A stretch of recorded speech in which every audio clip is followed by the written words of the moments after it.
Forrest Zhang now joins me. I've asked Forrest, Forrest and a team from the New Federal State, of which I'm one of the co-founders, he was at the speech last night. I want to thank you and the team for being down there.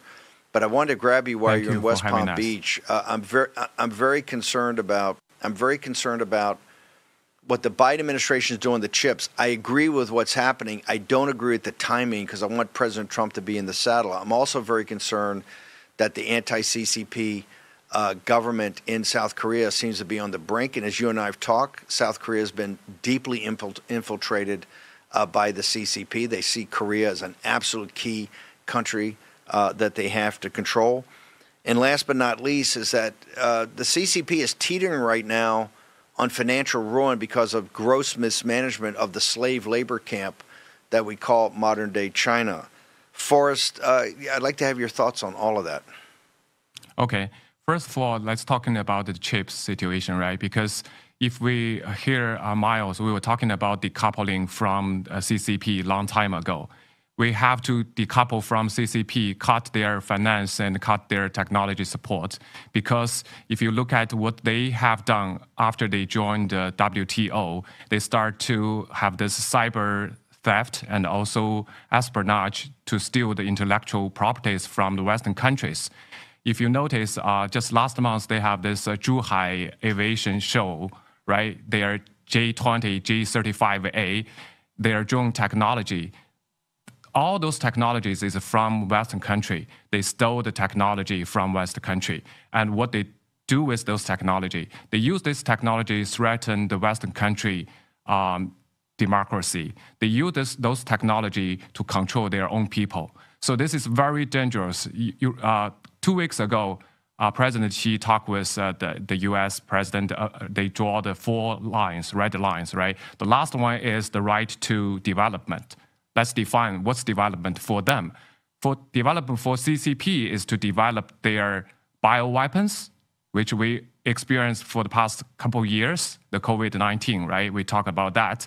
And also the development of the jet, the drones, which they will use to attack any country, Japan, South Korea. And also they can develop the other balloons which flow over US and Taiwan. See, all those technology and also the money they have, they will use against the Western country, the democracy countries.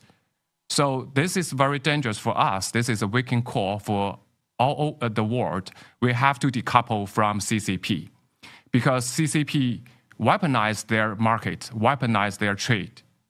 So unfortunately, a lot of Wall Street elite and also those influential officials even collide with CCP, work with them together to enslave Chinese people. And then when they get the money, get the technology, they will use that against the democracy countries. Also, in that 4 right lines, the third one is their system and their path. What's that system? What's that path? It's a path to the global enslavery. Because they already enslaved Chinese people for over 70 years. Now they want to expand that model globally. If we don't stop them, everybody will become slave. What we have witnessed, experienced in this country already told us that. So we have to decouple with them, decouple with CCP technologically and also economic.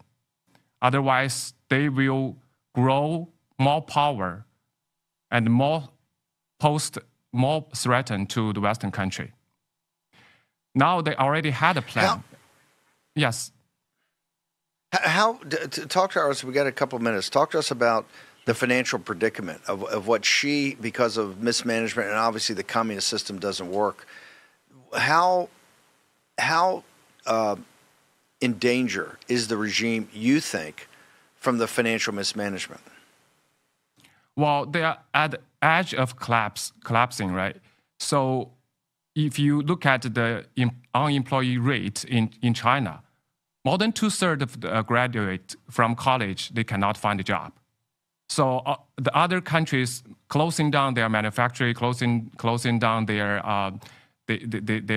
business in China.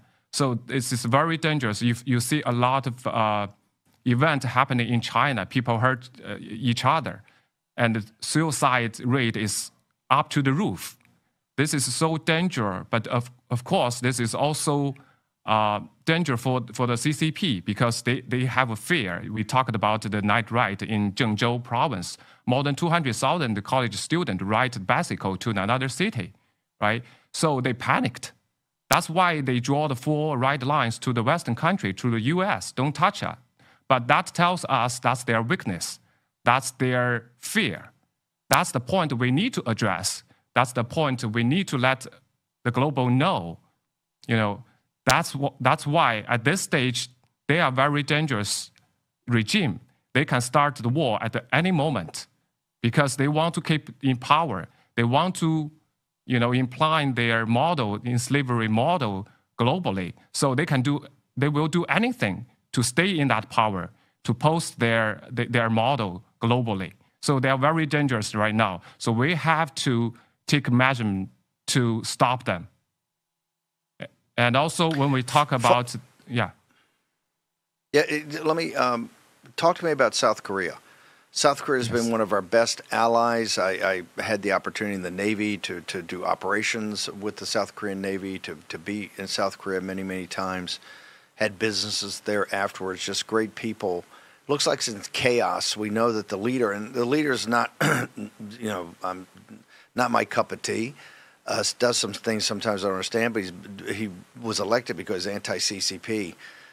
We know that the CCP has made a big effort to infiltrate Japan and South Korea.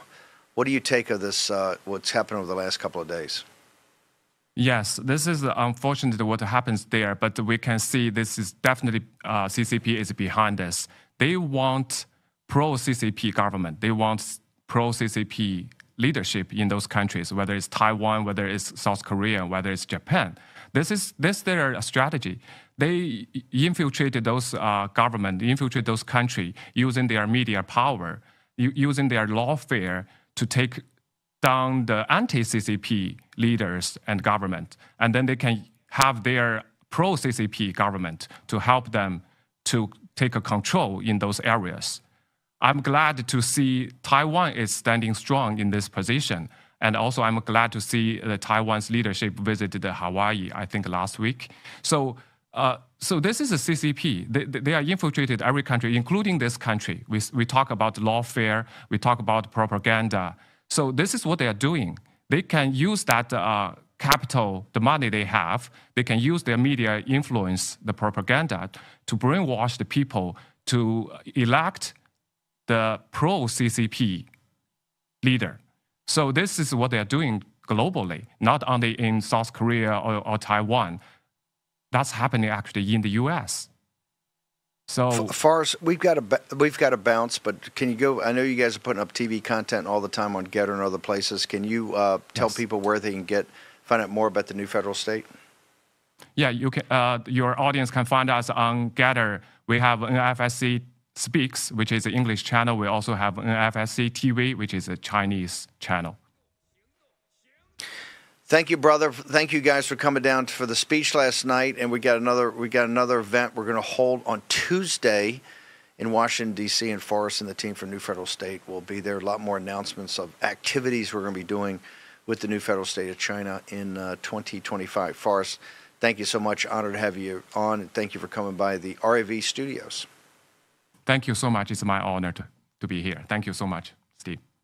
Thanks, brother.